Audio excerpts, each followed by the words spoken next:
Hello and welcome back to Don't Press Play, the podcast where I press play so that you don't have to. I'm your host, Alex, and today we are going to be exploring the creepy, absurd, different world of Creep from 2014. Not to be confused with the British horror film Creep, which is also a really good film.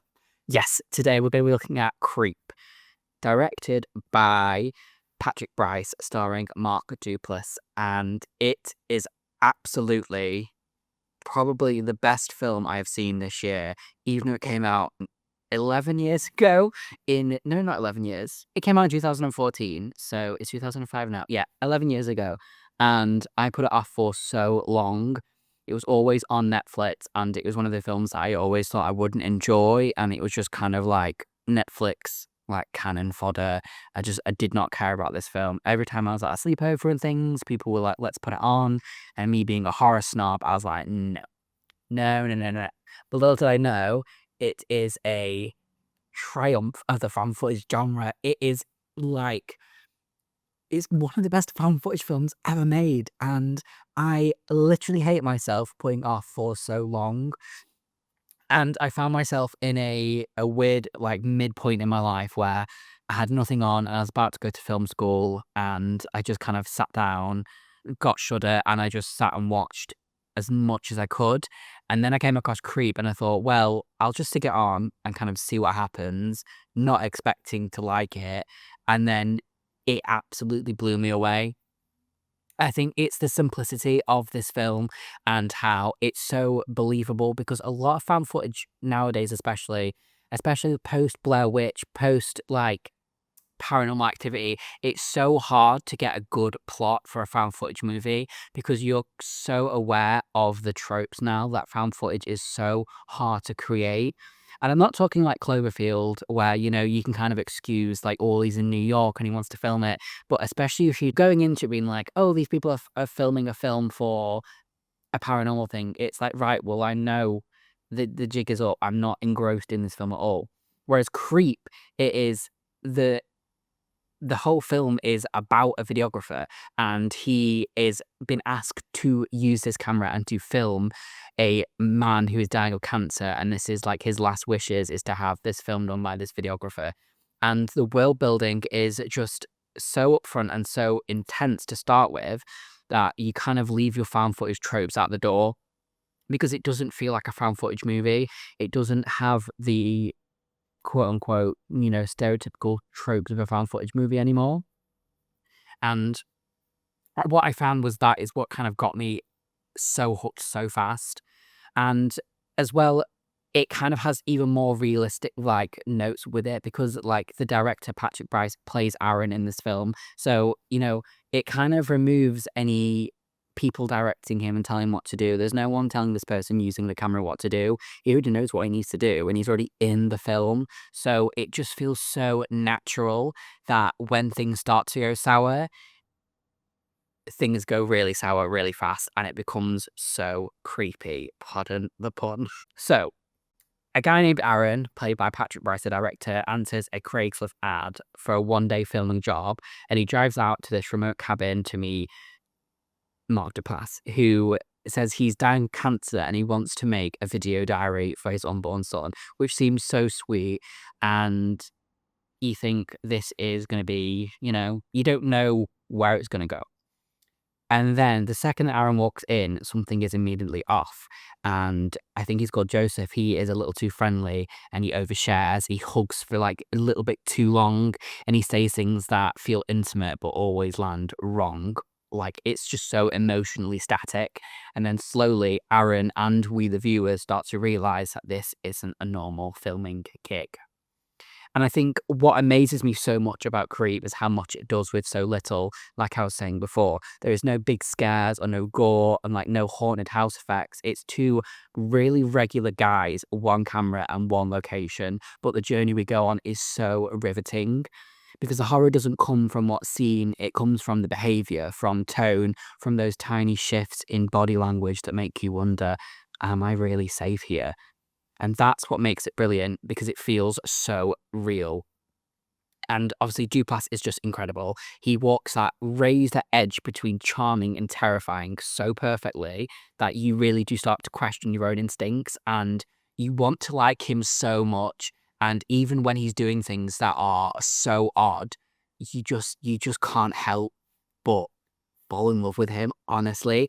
And it's just like so in the Creep tapes as well, the TV show, um, you we just side with with him and we kind of root for him killing people, and it's such an odd place for your brain to go, but you really can't hate him. And especially in the sequel Creep 2, like because we've already established the rules of a Creep movie, we really struggle to kind of hate him. It's not like in any other film where you really root for the protagonist and you want them to survive this. It's kind of like you wanna see how he spins this and how he moves on to his next victim, and I think that is just a credit to Duplass because he's just so incredible in his role, and he is kind of like a modern Robert Englund and Freddy Krueger, like, this is his character and it always will be, and I don't think there'll ever be, like you won't be replacing Peach Fuzz anytime soon, is all I can say. So speaking of, we have to talk about Peach Fuzz, and it is the wolf mask, and you know the scene, and you know exactly which one. So it's funny at first because he's doing this goofy, weird, awkward dance, and then he tries to explain the story of Peach Fuzz, and then it keeps going and it keeps going until it starts becoming funny, and it starts feeling a little bit like a threat wrapped in a smile. And that's just what Creed does over and over. It lulls you into comfort and then quietly pulls the rug out. And you never know which version of Joseph you're getting. And it's that unpredictability and, craziness that creates that pure tension. Now, I think that one thing that has really stuck with me is that Creep isn't just a horror story, it's a dance. It's a strange romantic waltz between two lonely people who need something from each other, but neither fully understand what that is. Aaron wants to be kind, to believe that he's helping someone in need, and Joseph just wants connection, intimacy, control, love in the most broken, twisted way possible. The entire movie is like this emotional push and pull. As Joseph steps forward, Aaron steps back, and then Aaron tries to pull away, and Joseph pulls him closer. It's choreography made from tension and trust. And that's just what makes it so haunting because underneath all the lies and manipulation, there is this flicker of sincerity. You start to feel like Joseph actually does care for Aaron in its own sick way. It's romantic, not in a candlelight dinner sense way, but in that human vulnerability, the I see you and you see me sense. It's terrifying, but it's also really sad. When the movie finally ends, it doesn't feel like monster killing a victim. It feels like a breakup, like the end of a relationship that should never have even existed. And that's what Elevate creeps beyond found footage. It becomes this tragic love story about loneliness, obsession, and the terrible things that people do just to not be alone. Now, found footage horror is usually about the chaos, the shaky cameras, screaming and running away from something, but Creep absolutely flips that. It still uses the stillness, the silence. It uses stillness, silence, and intimacy. The camera isn't just recording events, it's part of the relationship. It's a third character witnessing, intruding, documenting, and it makes you complicit. You can't look away even when you want to. And that's the real trick of the film. It's not just showing you the horror, it's inviting you to become a part of it. So when I finally watched this film, I expected a clever little indie, but what I got was a slow, emotional gut punch wrapped in awkward laughter. It's scary, sure, but it's also funny and sad and weirdly human.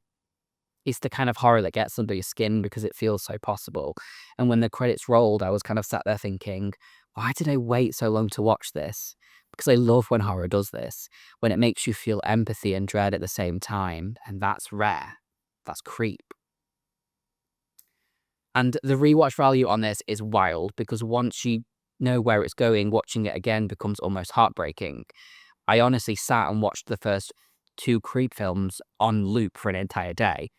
You see how Joseph manipulates every moment, but you also catch glimpses of real longing, real sadness, and you realize that it's not just a horror movie, it's a story about the human need for closeness, twisted beyond repair. And the sequel, Creep 2, keeps that energy going in such a smart way, exploring what happens when someone actually wants to connect with him. But even if you stopped at the first one, it's perfect as it is. So my final thoughts, I absolutely love Creep. It reminded me why I love horror, because when it's done right, it's not about death or monsters, it's about life, fear, and connection. Creep is about two people dancing around each other, one searching for meaning and other searching for control, and how that dance can turn deadly. It's beautiful, it's terrifying, and it's completely unforgettable. If you've been sleeping on it like I did, wake up and press play on Creep, because you'll thank me later. Alright, that's it for today's episode of Don't Press Play. If you liked this one, share it with a fellow horror fan, or better yet, show it to someone who's never seen Creep and watch them squirm. You can find me on socials at the Don't Press Play pod. Come and tell me what you thought and let me know what movie I should finally start putting off next. Thank you so much for listening, and remember, sometimes pressing play is the scariest thing that you can do.